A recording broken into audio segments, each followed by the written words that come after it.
بسم اللہ الرحمن الرحیم۔ حضرت سفیان ثوری رحمۃ اللہ علیہ طالب علمی کے زمانے میں ایک مدرسہ میں تعلیم حاصل کیا کرتے تھے۔ اس مدرسہ کی جس دیوار کے سائے میں آپ اکثر بیٹھا کرتے تھے، اس دیوار کے ساتھ ہی ایک مکان تھا۔ اتفاق کی بات ہے کہ ایک رات کسی نے اس مکان میں نقب لگا کر سامان چوری کر لیا۔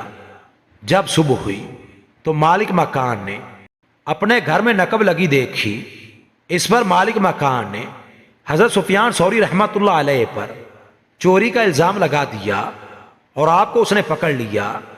اس بے بسی اور بے چینی کی حالت میں حضرت سفیان ثوری رحمۃ اللہ علیہ نے اللہ تعالیٰ کے حضور دعا مانگی، اے اللہ، تیرا یہ فرمان ہے کہ جب گواہ گواہی دینے کے لیے بلائے جائیں تو گواہی دینے سے انکار نہ کریں۔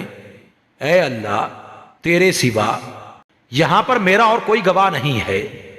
آپ کا یہ فرمانا تھا کہ اچانک اسی وقت ایک شخص چیختا ہوا دوڑ کر آیا اور آتے ہی کہنے لگا کہ سفیان ثوری رحمۃ اللہ علیہ کو چھوڑ دو، چوری میں نے کی ہے۔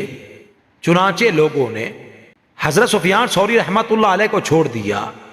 پھر اس چور سے حیرانی کے عالم میں پوچھا گیا کہ تم نے کس وجہ سے اپنے جرم کا اقرار کیا ہے؟